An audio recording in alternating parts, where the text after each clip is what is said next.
So we've been away for a while, but we're finally back in the wiring studio, and in front of me I have an engine wiring harness off of an older Subaru STI. If you guys don't know, this harness is from a buddy's car. So the engine finally blew up because it's a Subaru, that's what they do. And he sent me the harness because now he's putting a whole bunch of really good looking go fast goodies on it. And he wants me to make the harness match those things. So basically, we have just a factory engine harness here. Everybody knows what this looks like, and they can be crusty, crispy, and they are very non-flexible. Their memory makes them nice when you're working with them to put them back on the car, but it makes it a pain to make it look good. And you know, there's things like this where there's 2 or 3 wires in here and you have this giant protective loom on it, or sleeve in this case. So what we're gonna do is trim this down, get rid of some things he doesn't need for this build, re-loom it, make it all look nice and pretty while it still maintains the fact that it is the same harness. So it'll have the same connectors on it aside from the fuel injectors, and it'll have, you know, the same wiring and everything, and this holder. And it kind of sucks that that broke. If he's got that piece, I can repair this. I would like to, because it is the other bolt boss. But if he doesn't, then maybe we can find another harness and scavenge this off of it to, you know, maintain the fact that this mounts to the engine. So it would be nice to still have that, even though this harness will be much smaller through here. So, but regardless, we are going to reuse this. And if you're rebuilding your harness, I would suggest you reuse stuff like this. It just makes it a lot easier to figure out where things go and how they go on the engine and to fasten them to the engine. But if you can't, zip ties are a mil-spec option. They're accepted widely across motorsports, so they will work. What we're going to do now is we're going to strip all the loom off of it and get it down to the bare wires. And then as I go, I'll break out the time lapse and I will explain to you why I'm doing certain things that I'm doing. So without further ado, let's go get a box and tear all that stuff off and get it down to the bare wires.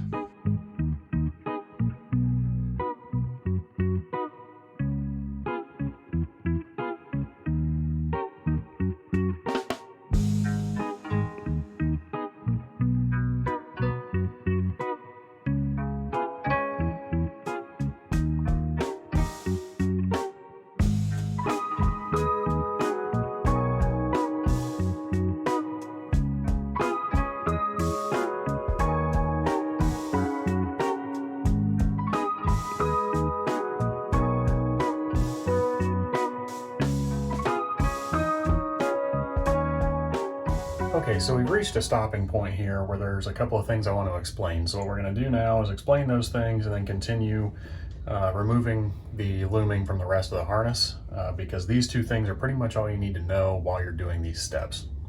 So as you saw during the work I was doing, I was putting zip ties at the areas where there were breakout points. Areas like this kind of stink, and you run into this with every OE harness. What was stopping me from breaking these 2 out at the same point, which is ideal, is the fact that there's a wire, this guy right here turns and heads that way, and all of these guys right here turn and head this way. If all of these wires came from the same direction, there's nothing stopping you from breaking it out right here, except this wire right here is the only one that's stopping us. So basically what we'd have to do is lengthen that wire to this point, and then we'd be able to break them all out from the same area. So I may do that, but it's best to leave well enough alone in this situation and not play with the harness any more than you have to. So right here, we might just deal with this section and either use an electrical tape or some sort of shrink wrap to make that a little bit more appealing. But when you have really short runs like this between breakouts, it's a real pain. So anyway, that's that. We've got zip ties on the breakouts to kind of hold the harness together for the test fit. And then we'll revisit these when this thing is laying on the engine block. So moving forward, we have this holder here, and this holder bolts to the top of the engine here, and I'm assuming right here. And I'm going to ask Aaron if he's got this piece to fix this. I can repair that if I get that piece back. But that pretty much covers all the steps that you need to take to get this thing unloomed. Just remember when you're doing this, take a bunch of pictures of it as you go, because sometimes you might make a mistake or make this breakout at the wrong spot and then it won't fit the holder anymore. So just take a bunch of pictures for sure before you tear this apart or before you get too far into it.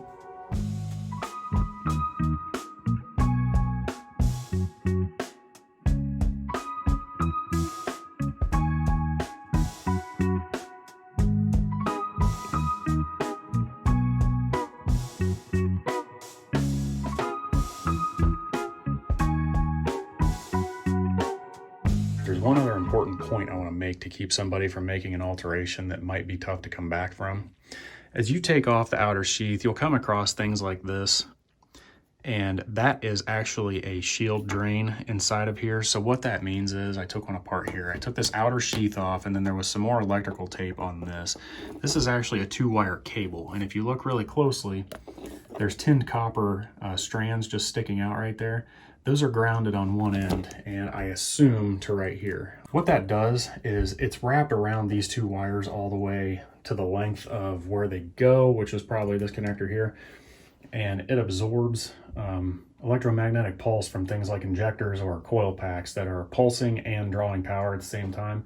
That can get into these wires and confuse the PCM from the signal it's supposed to be receiving from what this is, which I believe is cam position, but I could be wrong.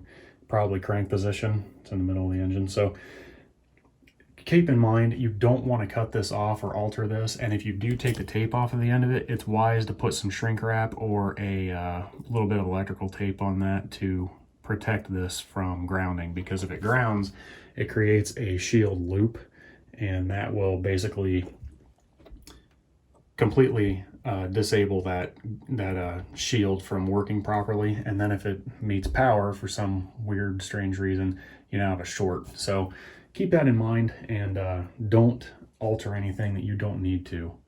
And then another point, these things right here, you see there's 1 wire coming in and then 4 wires coming out. This is a junction, and you can make this smaller, which I think I'm going to, and if I do, I'll cover that later, but you don't have to.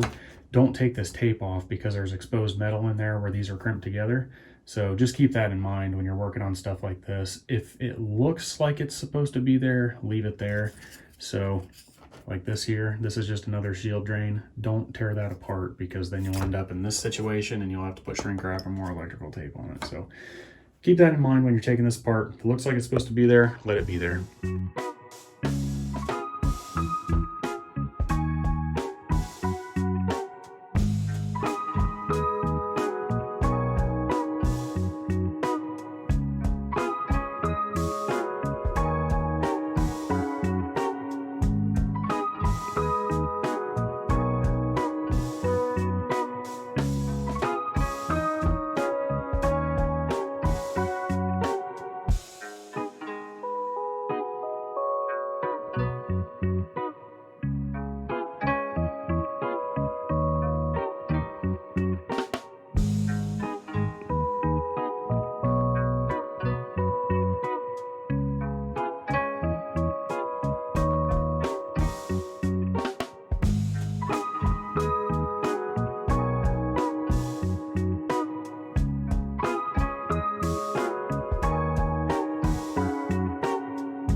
All right, so as you can see, we've got the harness pretty well stripped of all of its loom. It's all in this box, and we removed quite a bit of material.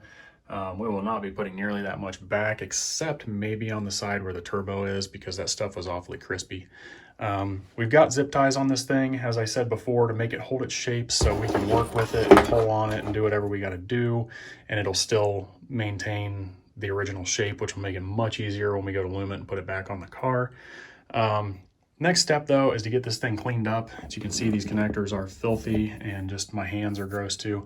So what we're going to do, I'm going to throw it out in my parts washer, but I'm going to try my best to keep water from getting inside the connectors, because water or any fluid, if it's corrosive, can wick into the wire and actually damage the wire, you know, inches or even feet, and in some cases the entire length of the wire inside the jacket. So be careful what you use to clean this. So that concludes part 1 of our engine wiring harness rebuild video. Stay tuned for part 2, where we take off the connectors and we document all the wires so that we can get started with the re-looming process. If you have any questions, throw them down in the comments section. I answer every comment that I get. Like, comment, subscribe. I appreciate it. We'll see you on part 2.